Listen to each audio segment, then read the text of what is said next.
Welcome to the Always On podcast. My name is Duncan MacPherson, CEO of Pareto Systems. I'm your host, and our objective with this podcast is to provide our audience, which are very high caliber, ambitious, and enlightened fee-for-service financial professionals, to continually work on themselves personally and professionally. And to that end, I'm very excited because today's conversation involved Seth Diener at Diener Money Management and Alex Lerch at Oak and Stone. And we talk about branding to create professional contrast. We talk about art of marketing and narrowcasting to reach people who count. And we talk about AI. Hope you enjoy this conversation. If you do, please like and share. If you have any ideas in terms of who I should be speaking with down the road, just let us know. And until then, make it a great day. Very excited to be joined by Seth Diener and Alex Lerch, two incredible authorities in the areas of client acquisition, business development, and running a business like a business. In this conversation, we're going to talk about narrowcasting, which is target marketing.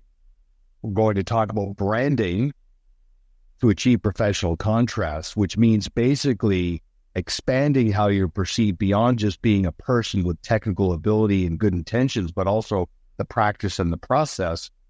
And we're going to talk about innovations around AI. So I'm very excited about the conversation. Seth, Alex, thanks for being here. Do you mind just doing a quick introduction in terms of a typical day in your life and also how your days come together? Because I know you're basically working on two separate entities, but they are very collaborative. So Seth, why don't you kick it off? Yeah, so my name is Seth Diener, owner of Diener Money Management. I am a proud graduate of Pareto, and I am also a client of Alex Lerch and Oak and Stone Marketing Systems. Yeah, and I'm Alex Lerch. I am the director of Oak and Stone Advisor Marketing, where we work specifically with financial advisors on their marketing strategies. You know, I've worked with Seth for quite a while, and Duncan, we're both excited to be joining you today to talk a little bit about marketing and some strategic marketing and focus marketing and how that can help advisors. Excellent. So right up front, everybody, look for Seth and Alex on LinkedIn. They are both essential follows, very busy, but also very unique in terms of their content distribution on LinkedIn. And I look at it on a pretty regular basis, so I appreciate that. So, Seth, I'm going to put you on the spot. You're a financial professional. You play at a pretty high level. You're a serious student of practice management and relationship management. What makes you different? It's a great question. You know, being a Pareto graduate, what makes us different is our people and our process. So at Diener Money Management, we have what we call the Flourish formula, which is a proprietary process that we developed and refined over the years to allow people to live their best life today and tomorrow. A lot of people solve for tomorrow, and that's something that's a lot of effort is put into that. We put equal effort into solving for today and making sure that our clients, live their best life. Okay, so let's jump into branding. So early in our relationship, you saw the merit of creating a brand within the brand. So you yourself personally, professionally have a brand. Diener Money Management, your practice, has a brand. And then you created the brand within the brand. You branded the process, which is so incredibly important right now to differentiate because, again, it's not what you say, it's what they hear. It's what the marketplace hears in terms of your communication, how you articulate value. Now that you've got quite a bit of mileage behind the Flourish formula, tell me how your clients have responded to your reframing, reintroducing that value and removing the mystery. Just talk a little bit about that. Yeah, incredible. Incredible. Oftentimes we do a lot of things and we don't see immediate responses. With this, I did immediately. You go back to your clients and you give them the talk about reframing, And a couple of the things that I saw happen. Number one is that my clients really appreciated that I continue to work on the business and develop the business and refine the business, right, and make it better. When we came back to them and reframed, what it allowed us to do is introduce the 7 pillars, introduce the Flourish formula, and introduce all these things that we've ever been working on these last 20 years, 15 years, 10 years, 5 years, and it's got a name. And, we've developed and refined it, and we continue to get better. So some of the immediate things that we saw right away is that our existing clients became bigger fans of ours because, people like to be with winners, right? And when you're professionalizing your practice and you give a name to what you're doing for people and you have a strategy and a brand with it, people really, really like that. And so what we saw is that we got more engagement from our existing clients and we got more referrals easily from those relationships. Now, I know you keep working on yourself professionally in terms of your core competency, but correct me if I'm wrong, your technical ability did not dramatically improve, but your client's appreciation for your value did improve when you reframed with the Flourish formula. So, yeah, not to oversimplify it, but did it change where they weren't just connecting with what your value is, but more with what it does in terms of money being a means to an end now and in the future to live their best life? Yeah. And I think that it kind of, marries together a little bit when we're looking at that is that, people didn't have, oftentimes in financial advising, right or wrong, clients think that the only thing you do is manage money, that you pick investments, you know what I mean? Right or wrong, right? So reframing allowed them to sit there and say, hey, here's everything that we do, the 100 things that we do, right? Here's everything that we do. And we narrowed it down into 7 pillars. So what happened is that 2 things. One is that they realized the breadth of what you actually do without you ever having to explain it deeply, right? Just by seeing it and stuff like that. The other thing that we saw is that like I'd said before, is that recently we had a bad market, right? In 2022, we had a bad market, and I've been in business for over 20 years. So I've seen a lot of bad markets, right? And, what I saw, because we reframed and because we spent the time to meet with people and tell them what our flavor is and what we do for you and everything like that, I got to tell you, this last downturn in the stock market was unlike any one that I've ever been through because my clients were fans of ours. They weren't beating us down when things were down. They understood that there was a process and we focus on things that we can control, not things that we can't control. So the phone didn't ring as much. Clients were still engaged and happy with what was going on and still kept referring people. And all of that was from the hard work that we did by installing those things. Okay. Now, Alex, you're an advisor to advisors. You have developed an approach that enables an advisor to elevate their branding strategy to create that professional contrast. And part of what you've done with Seth is help him harness client engagement and client goodwill in the form of a sustainable process around testimonials and reviews. Could you talk a little bit about that? And then we'll expand a little bit further. For sure. It's funny, we're all hockey fans here, probably tortured hockey fans. So, one of the things we always talk about is you want to skate to where the puck is going, not where it's been, right? So that's kind of how we look at the things that we're doing with marketing with financial advisors. I think something Seth just mentioned about, there was a bad market, and one of the, I guess you could call it benefits, is that the noise was turned down maybe from past markets from his clients. And the reason that happens is because this is where marketing sometimes gets lost on advisors. Marketing is not only generating new business. Marketing is also having a continual outlet to communicate with your current clients effectively, getting touch points to your current clients so that you're communicating at such a high level through your automation, through the email marketing that you're doing, the content that you're posting on your social media, the different ways you're communicating with your clients. That is the supplemental benefit of what you're doing with your marketing is you're communicating to your clients in a proactive way. And what we know, we've seen this through research, is the main reason clients leave is because they feel like they're not communicated with well. data that's shown this. It's the main reason people leave their advisors, right? So as we're thinking about marketing, we're talking about marketing today, you want to kind of think about both elements of that, which is how are you retaining your current business? And then that's also leading to referrals, of course, right? But you're also not just focusing on, hey, new cold business, how do I get it, right? Like how do you retain, grow, and get referrals from your current business? So I just wanted to I think what Seth said about the market was so important because that's something that we're constantly focusing on. Yeah, and I'd like to add to that just a little bit in that, it's become very obvious to me, especially with the engagement that I've had with the clients since we've reframed, that meeting with somebody once a year and them getting a flavor for who you are and what you stand for and what your people and your process is one time a year is not enough. It's not enough, right? So with Alex's help, we have found ways to make sure that we create these branding, we create these things so that throughout a given year, they feel us, they see us, they know what we're about multiple times throughout the year. And that makes people bigger fans of yours because they understand you better. Okay, so this is where, go, Alex. I was going to add to that really quickly because we're going to go full circle here.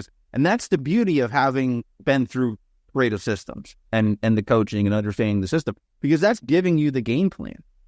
A lot of what our marketing strategy is we've taken the internal philosophy of how to grow your practice and build your practice and improve it and evolve it, and just taking it, how can we get out the external messaging of the things we've done through this coaching program and use it in our marketing? And how are and I know, Duncan, we'll get into testimonials. We'll talk about that today. We'll talk about collateral, why that's important, how to create that and all that. But the key is you have the game plan already, and it's just figuring out this external way to get the content out to your clients.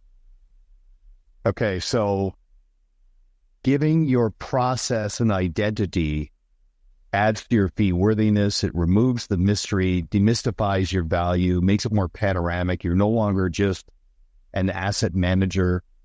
You put every piece of the puzzle together. That's the 100 things that you do for a client over the lifetime of the relationship. But what's such a huge distinction, once you've established the identity, the flourish formula, which incidentally, flourish, that's what people want.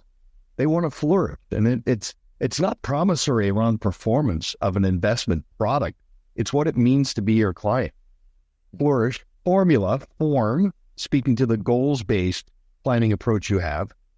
Once you've got that identity, once you've set the expectation in the reframe that you're going to elevate the client experience, then there needs to be execution. Then you need to, when the dust settles, demonstrate to a client that we are raising the bar. So, Seth, to your point about many financial advisors have maybe a series of reactive phone calls, answering questions for clients over the course of a year, maybe one or two face-to-face or digital meetings like this. Clearly, that's not enough of a client experience. You've got to go deeper with the touch points. So I want to hear your perspective on that and how clients have responded to it. And then, Alex, I want to hear your perspective based on how they have meaningfully responded in the form of testimonials. So, Seth, take that.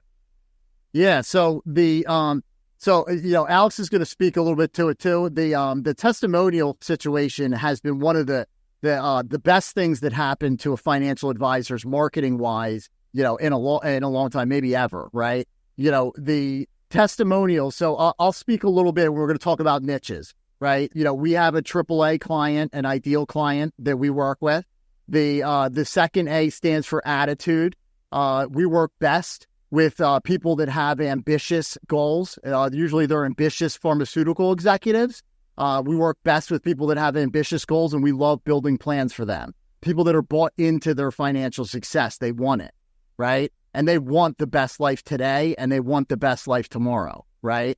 So, in comes testimonials, right? So we'll talk about how you use them and stuff like that. But, for testimonials for me is that, for the first time, we were able to get the voice of the client, right? And be able to promote that, right? So it was groundbreaking from a standpoint of when we started getting testimonials. I think in the first 30, 60 days, maybe I got like 20 or 30 testimonials, and it was no big deal. It was use analysis system. It was very easy to do. No sweat off my back, And when we started getting those testimonials, number one, we were surprised at the really nice things that people had to say about us. You're your own worst enemy a lot of the times. And we were surprised at how much goodwill was out there. What we also saw is what we call like a helper's high, is that the people that wrote testimonials, believe it or not, if there was 20 people that wrote testimonials, 4 or 5 of them sent referrals after they said they wrote a testimonial, right? So, we saw that, and I'll tell you a little bit about it later when we talk about niches, is that it was even more powerful for pharmaceutical clients. When you have a pharmaceutical client write a testimonial and you share that thing on LinkedIn, and then everybody in the pharmaceutical world sees that Joe Schmo, said good things about Seth and his Flourish formula. I mean, that's gold. Okay, so hold that thought. We'll pivot to the target marketing conversation in a second. But Alex, I do want to hear your perspective on the process that you at Oakenstone have developed that cracks the code around referrals and testimonials. Can you speak to that for a second? For sure. So, and just a quick recap this. So 2 years ago, the SEC made a change to the one of their marketing rules that now allows financial advisors to get testimonials. And, some advisors listening, you may not even have caught that, you may not know that, but since then there's been this kind of mad rush to, okay, how do we implement it? How do some broker dealers allow it? How do they handle it from a compliance standpoint? So one of the things we did really early is we jumped on this knowing that we knew this was going to be important. And, Duncan, we've had some conversations on testimonials in the past, but some of the data behind how important they are to a business is so powerful. And now that this industry allows you to get them, it's almost a lost opportunity if the financial advisors are not doing it. And, as Seth mentioned, it's twofold. And as we started to collect them, we've done a lot of case studies with different advisors where we set up a system to collect testimonials, created some landing pages, a system to ask for them from your clients, scripts to do so. And we were able to work with many advisors to collect a lot of testimonials pretty quickly as soon as the rules allowed for it. And, what we found is twofold. You're thinking, okay, I'm collecting these testimonials, so there's a great opportunity for me to use them in my marketing. I'm going to put them on my website. I'm going to share my social media. I'm going to get some client video testimonials. And the thought is, well, these testimonials are going to be impressive to new business, and it's going to help me build my practice. It's going to get more leads, more my ideal fit clients, because the testimonials speak to who I'm looking to work with. What's fascinating is what we found, and Seth mentioned this helper's high, is that the people that we actually asked for them from become better referrers immediately or become better clients. They maybe open up to new avenues of business or different things. So it's twofold what the power of the testimonial is. You're growing your internal business because the people that write them for you are quickly become your power referrers. They're the people that are going to refer your most business, which for most advisors listening, that's probably how you have the potential to grow your business quickly. Just continue to drive referrals. Mm-hmm. So back to Maslow's hierarchy, I mean, your clients have a deeper sense of belonging to your community and they feel compelled to share that. But of course, you need to execute, because if I'm your client, I've given you a testimonial and then I introduce a friend to you, the number one concern is that how that will come back and reflect on me. I want my friend to come back to me and say, wow, thank you. These guys were even better than you said. So that's where the execution has to come in. So, and interesting, Seth, you're right. I mean, we tend to be so close to what we do. We're sometimes our own worst critic. There's a signal to noise ratio. Tuning out the noise and seeing your value through the lens of the client. That's such a pure, crystalline signal that I'm sure adds fulfillment and purpose to what you do. Big time. Now, okay, let's build on this then. First of all, Seth, correct me if I'm wrong, you don't just have a B2C business, organic financial services to clients, but you have advisors now drafting in behind your process, adopting your process to liberate them to be more effective, more efficient. Is there a B2B element around testimonials? Do you have advisors singing your praises in the form of testimonials? Does that happen? Alex does, yeah. Alex does, for sure. Okay, interesting. Yeah, for sure. So on the marketing side of the business and what we're doing there, it's just as powerful. Same game plan, right? So Yeah. I think when you think about testimonials, it's at the end of the day, it's human psychology of what's important when they want to hire, right? Everybody that's listening to this has been to Amazon.com, right? We've all bought products there, and what we're buying is what's reviewed the best, right? And that's typical, and that's how they're reviewed. Go to their website, that's how it's set up. It's designed for you to click on, hey, there's a little filter with 5 stars over here, and that's what I'm looking for. So quality of testimonies and most testimonials, right? So yeah, what we're seeing. Go ahead, Seth. Yeah, and there's so many ways you can use it. Like, just to give people some nuggets to be able to walk away with from this podcast is that one is that we do testimonial Tuesdays. So every Tuesday for Diener Money Management, we post a testimonial. If I get 26 testimonials, that means that I can post one every week for a half a year and then do it again because they're evergreen, right? You can do them again, right? So we do testimonial Tuesday. Alex, you could talk about like the word cloud that we did for Diener that we have when you walk into the office. And it's like basically a bunch of words, the nice things that people have said to you, put it all together, right? We have a 1-pager that we hand out that we put in our welcome kit is what the clients are saying, fully approved and everything like that right in there. It's so much more powerful somebody else saying it than us saying it about ourselves. Okay, so everybody listening in, you can send Alex, I think would be best, a message on LinkedIn asking for a webinar that we did on the art and science of testimonials and reviews. The deeper dive, we're just scratching the surface here. That was a little bit of a while ago. Now there's a little bit more momentum around the concept that validates that this is non-optional. Yeah. So, but with that in mind, let's pivot over to target marketing. There's an old saying that it's more important to reach people who count than it is to count the number of people you're reaching. Mm. And now we're in an era where if you want to grow further up market, you can't be a generalist. You have to be a specialist. You have to narrowcast, not broadcast. And you identified early, Seth, that some of your favorite clients were ambitious pharmaceutical professionals in the prime of their lives, highest income earning window, and they had a deep appreciation for the value you brought. And now you've gone very far down that track. Let's expand on that a little bit around the whole concept of target marketing, niche marketing, and how you brought that to life.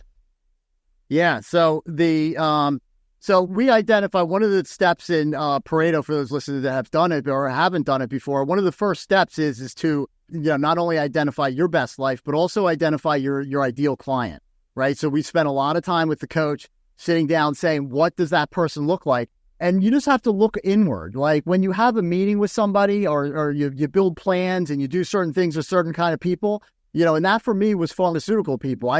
I admire them greatly. I think that, I admire their drive and their determination and everything like that. So we knew that we wanted to go into there, right? So, an example of how we're using that with testimonials is LinkedIn. And I know we had talked a little bit about AI in the past, and this is where AI really comes into play to be able to help you. But on LinkedIn, it's one of the greatest places to be. If people don't have a good LinkedIn game, that's a great place to be, especially if you're trying to deal with executives. Pharmaceutical executives go on LinkedIn like people go on Instagram and Facebook. You know what I mean? They're always on it. They're always seeing who's changing jobs, who's doing what, whenever it is, right? So with the help of AI, what the thing that AI has really helped us to do implementing into our practice is that I'm a terrible writer. Writing has always handcuffed me or made me feel like I'm handicapped in communicating with people, right? So with the use of AI, what we've been able to do is that we've been able to write articles that are more focused on my niche, right? So you look at pharmaceutical clients. Pharmaceutical clients have unique issues that they face. For example, uneven pay. They get huge bonuses and smaller salaries, right? How do you navigate that? With the help of AI, and LinkedIn, we can write articles and put them on LinkedIn for people to be able to comment and see. So you see, you have these pharmaceutical clients that are great article, awesome. You have that going on. And then at the same time, you have testimonials going on from your pharmaceutical executives that you're promoting every Tuesday. Here's another one. Here's another one. People see that over and over and over again. They see that. And then you become the guy, the team. All right, the Flourish formula works perfectly with the pharmaceutical industry. And here's why, right? Super, super powerful. We have seen a ton of response from it where we're getting 1 to 2 referrals a month out of vapor, right? And just out of the things that we're doing with no extra effort by myself. And again, because you're fully bought into the mindset of stewardship, you're not asking for or soliciting these referrals. You've just created advocates who feel they're doing a friend or a colleague a disservice by not introducing them to you, which is, ultimately the law of attraction in the professional world brought to life. I really like what you talked about there around messaging that resonates. Okay, so I see a lot of messaging in the financial services space on LinkedIn and other mediums, and it's a lot of jargon and it's a lot of generalization. When you speak to a pharmaceutical rep, in their inside voice, they're saying, okay, this guy gets me. He's speaking my language. He understands me, which makes your message far more compelling. Having AI to help you with your target marketing, meaning you're unleashing your genius of marketing, but in messaging that resonates with them. So I like how you've done that. You got the target market, you've got the mechanism to communicate to a captive audience, and you're speaking directly to them. That is very well rounded. Yeah, and I think that on that, like one of the things that's important, we always say, try the jersey on, right? Try the jersey on, see what the jersey looks like, right? So with the help of Pareto Systems and Alex's marketing. When we look at this stuff, what we're doing is that we're identifying things that are unique to these people, right? And we're creating, our content based around those types of people. And guess what? That doesn't mean I can only work with pharmaceutical people, right? But, you're better off having that kind of system that's in place. And, the rewards are endless. You end up starting to work with more people that you like working with.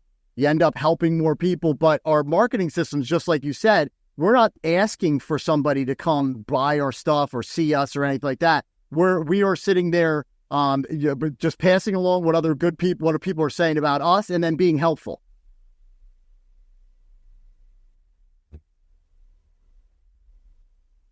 A customized podcast can add credibility and efficiency to your communication efforts, sifting good prospects from the mass of suspects, staying top of mind with strategic partners, and activating more advocacy from existing clients can be achieved with a turnkey approach.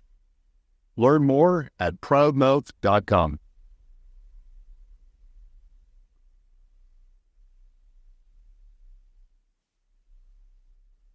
Do you aspire to consistently attract and keep great clients while driving the enterprise value of your business?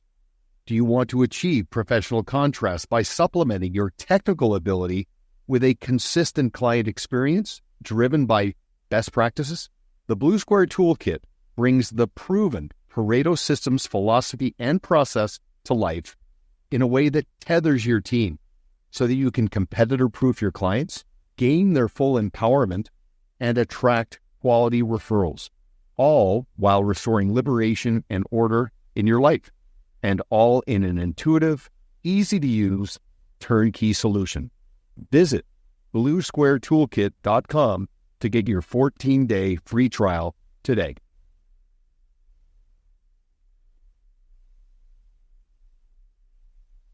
That's it. So in the spirit of facts tell, stories sell, the testimonials from pharmaceutical reps, Alex, what are they saying? Like, are they talking about, okay, listen, I'm working my tail off here. I don't worry about my money. Okay, nothing, it doesn't keep me up at night. I can go out, I'm traveling, I'm working 12-hour days, but in the back of my mind, I know that Seth and his team has got this. Is this kind of what they're saying in a way that resonates with other people who are listening to that testimonial? Yes. And, one of the beautiful things about having a niche strategy is all the content you're creating or getting. So if it's a testimonial, it's a success story from a client, it relates much clearer and easier to your ideal client. So, as Seth mentioned, his example, pharmaceutical reps, extremely busy, high demand, high pay, changing jobs, variability. So a lot of the testimonials we get from those clients speak to those challenges. The content we're creating speaks to those challenges. And the biggest fear for marketing people today is attention span. It terrifies. And there's data. In the year 2000, the average person's attention span was 13 seconds. Today it's 6, cut in half. There's other studies that show a goldfish has a 9-second attention span. So when you're marketing to people, they have less attention span than a goldfish, right? So you got to think about that.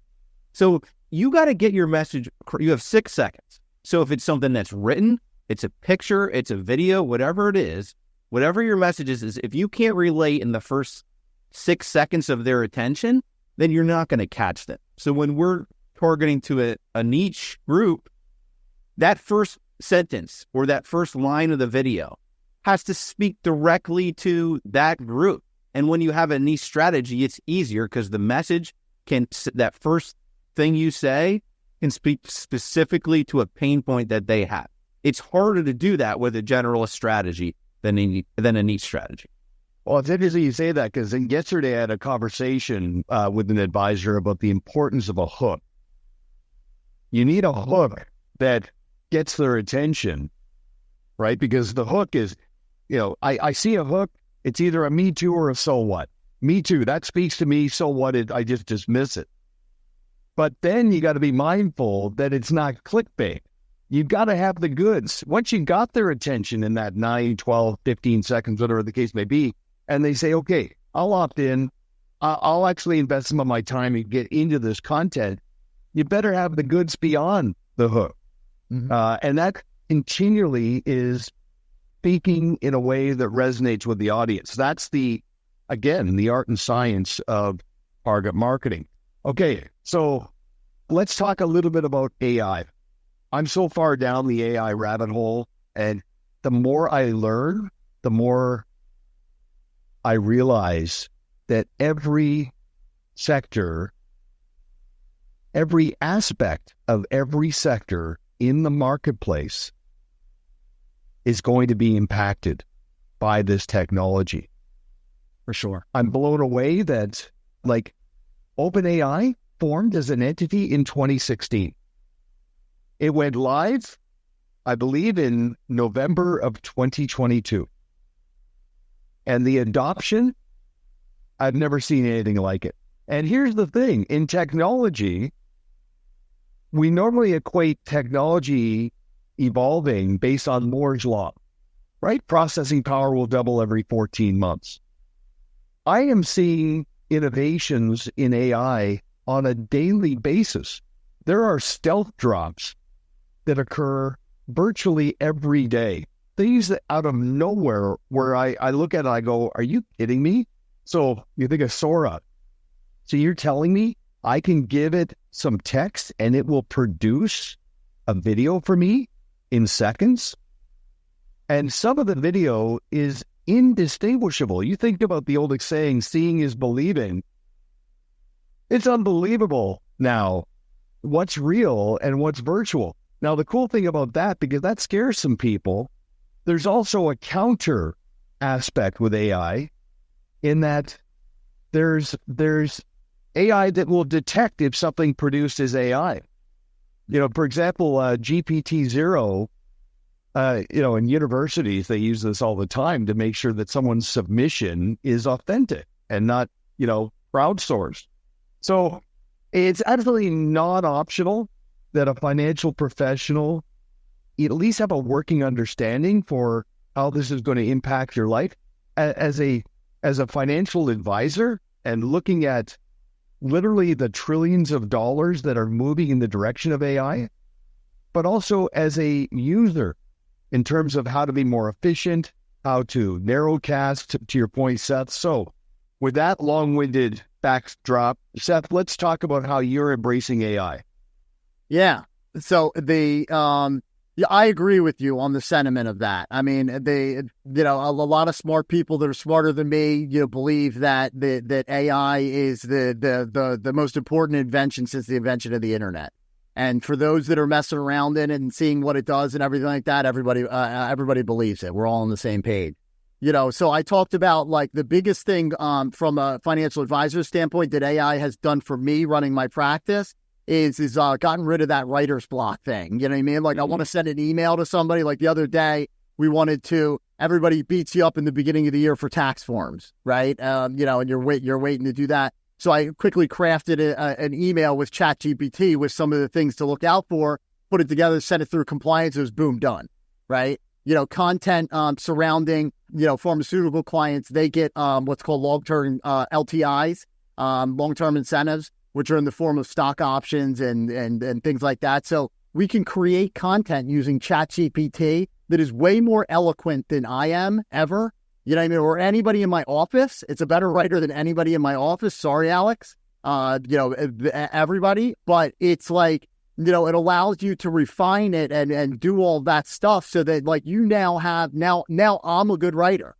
Now I'm a good writer, right? And that has completely transformed my practice. So we use it like that with niche marketing on LinkedIn. Also, there's softwares that summarize meetings that you have, like Otter, and things like that, that'll summarize a meeting and put it down into a summary for you. Just little things like that used to take a long time. That sometimes people are sitting there and they're taking notes for somebody, right? You no longer need to do those kinds of things, right? So that's a little bit about like how it feels inside my practice, but Alex uses it a lot more than I do. Okay, let me just ask you a quick question. First of all, around strategy and tactical meetings and interactions with clients, how is compliance responding to things like Read AI or Otter? Because I'm sure they're concerned about where that goes and where it resides based on information around the client. What are your thoughts on that, just quickly, and then we'll go to Alex on AI. So we've been using it more so for internal meetings, and then if I go and I attend seminars and stuff like that, I just put my phone down and the thing records it and then gives me a summary of everything that I just recorded, which is super helpful when we go to like conferences and things like that. There's like 4 or 5 people there. You can attend this, you can attend that. It used to take a long time to write the notes down and put it together and everything like that. So everybody just opens up their phone. They use Otter. It summarizes it. We put it all together. You can even take all those summaries and put it into ChatGPT and say, summarize that one more time, right? And do that. So that's kind of where we're at with that right now. Yeah, makes sense. Alex, talk to us about AI. What are you seeing in terms of helping an advisor innovate, adopt, and deploying AI? Yeah, so, where I use it the most is in a marketing capacity, and I probably use some element AI for hours a day because it's a necessity now, right? You need to. And it's mainly a game of efficiency, being able to do things quicker at the same quality, but then also filling your gaps of where you may have a weakness and a skill, and AI allows you to strengthen it. And, a lot of writing, a lot of language models, a lot of use of ChatGPT, of Google's product, which is Bard, it's now Gemini. We use that quite a bit. And then we use it for different things. So it can be as simple as, I have this idea, it's very rough, I need this rewritten, take a shot at this, give me 3-4 different versions of it with 4 different styles of language. You may like someone else's writing style, maybe someone that's well known, and you can take samples from theirs and say, hey, this is my thoughts, can you write it more in this style and give it back to me, right? If you're trying to help advisors, again, we help advisors draft content a lot, and we want to put it in their voice, and that's one of our big challenges. We want this to sound like you, but it's being written by me. We can use AI to do that. We can tell it to do that. This video today, we're recording this podcast and we're recording the video version of it. You can take the transcription of this, put this into a language model and say, hey, give me the 3, 4, 5 greatest points for this or greatest quotes and pull that, right? And that's going to allow us to go create some more content from that, right? So think about like long form things that you're doing, like this video and then transcribing, or a long document that you have and you want summarized or notes pulled out of it. AI lets you do that like never before. It's like having a writing assistant at hand at all times. And even the things they can do with video, where you can record a video, and I don't have an editor that can knock this down and reshape stuff and put subtitles on it and reorganize it and do different things. There's 10, 15, 20 AI products on the market that will do that for you. And it's fascinating. And there's, Duncan, you mentioned there's something new every day. There's some new, and when I say something new, I mean multiple new things every day that can be used from an AI standpoint. And honestly, anything that you can think of that you're like, that should be a manageable task that AI could do, it probably already exists. It's probably out there and just a matter of finding it. You know what I saw yesterday? I saw Golf GPT. So literally, GPT will be your caddy. Let's just say let's say the three of us are going to round somebody up. We're going to go to Pebble Beach. We can start playing Pebble Beach at the airport to get our head around the course and get some inside information around, okay, if you're on this hole, put your driver away. Unbelievable. So profound. But I do want to make a quick point, because I talked about this at length with a client yesterday. With messaging, the key is brevity, specificity, and proprietary. So brevity, get to the point. Specificity, talk in meaningful specifics, like 3 things, 5 things. Don't just wander. And proprietary, all roads to all of your messaging has to go to the fact that you've developed and refined a process. This is part of our process. It's not just that you have good intentions. So that's just a little framework for everybody to consider. I will say something. The infiltration of AI, you talk about Bard going to Gemini, and I don't know how much reading you've done on DeepMind within Alphabet. It is incredible. And I saw the other day, I think Google laid off 12,000 people, and it might go to 30,000 people. I'm wondering, are they moving to AI, or is AI replacing them because they're going all in with AI? I did a PowerPoint yesterday, and a Microsoft Copilot pop-up came up telling me that I could refine my PowerPoint. Like, nothing stops this. It's coming. But here's the thing. The most enlightened financial professionals, to your earlier point about where the puck is going, that was by the greatest hockey dad ever, right? Walter Gretzky told his kids that. Yeah. The most enlightened financial professionals directionally are always thinking in terms of, okay, what are the unmet needs and what will be the evolving, developing needs as someone's life unfolds? What's very important, because, Seth, you talked about being the smartest guy in the room. Being smart, knowledge, that's IQ. AI will never have EI, emotional intelligence. It can't give you a hug, right? It can give you incredible knowledge, but the wisdom that a financial professional can provide to a client, the bedside manner. I just want to remind everybody, there's IQ, very important. Knowledge, credentials, very important. EQ, your emotional intelligence. SQ, social intelligence. And then there's what I would call AQ, the adversity quotient, the resilience intelligence, the ability to see past hiccups, and the ability to be indispensable to somebody who is going through something that's difficult. And, haven't we all in the last couple of years especially seen incredible velocity of people opening up and bearing their souls about the things that are happening in their lives? Yeah. I guess my point is this, and I'll let you close with your input on this. The more technology creeps into our lives, the more the human touch will matter. So let AI and technology serve you to outsource and to address the commoditized and the minutia, but also to liberate you to go deeper into practice management and driving your enterprise value and scalability and relationship management, the ability to make yourself indispensable in someone's life. So that's my last point on AI. Seth, I'll give you the last word, and then Alex on your perspective, and then we'll call it a day. Yeah, I think that, I'm going to butcher the quote, but I'm going to try it. It's a quote by Maya Angelou that says, people will forget what you did, they will forget what you said, but they will never forget how you made them feel, right? And so with all this stuff that we talked about and everything like that, at the end of the day, for Diener Money Management and the Flourish formula, it's all designed to around how we make people feel, right? And that's the end goal of everything is that's what it is. And with marketing systems and everything like that, it's how you get out to them and give them that hug. Okay, so Alex, hold that point because this is a little bit surreal. I was going through some notes and I came across a quote that supports that. Mark Twain said, the two greatest days of your life, the day you're born and the day you realize why. Purpose and calling. I don't think in the next 5 to 10 years, let alone today, there will be a profession that will provide more fulfillment, a greater sense of purpose and more meaning than being a financial professional, helping people tune out the noise, look to the future with anticipation.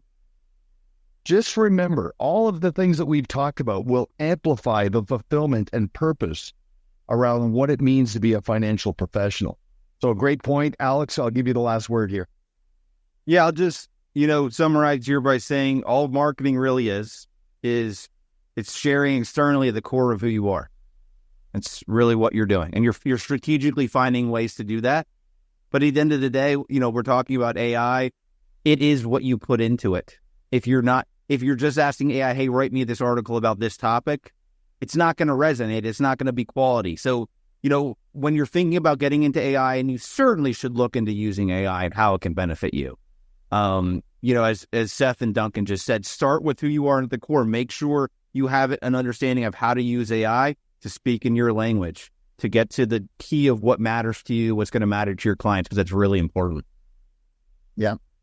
Well said. Okay, so if you're a financial advisor and you want to take a closer look at how a Pareto graduate, part of the alumni, conducts himself along with his team, take a look at Seth Diener and Diener Money Management, just the embodiment of stewardship and professionalism, but also ambition. And then if you're looking for ways to refine and optimize your branding strategy around testimonials and other areas that will give you professional contrast, check out Alex and the team at Oak and Stone to take your business to the next level. And with that, guys, I'll say thank you very much for your time. I know you're both incredibly busy, but I appreciate your insights, and I'm sure we'll be doing this again soon. So thank you. Yeah, thank you. And thank you for calling me the smartest man in the room. Yeah, thanks for that, because I'm going to hear about that later, Duncan. I appreciate it. Yeah. Just to qualify that, no, I'm just kidding. But everybody, it's the 4 Qs, not just the IQ. Q plus, right? All 4. That's what makes the well-rounded professional. And Seth, you definitely meet that criteria. There's no question. Thank you, sir.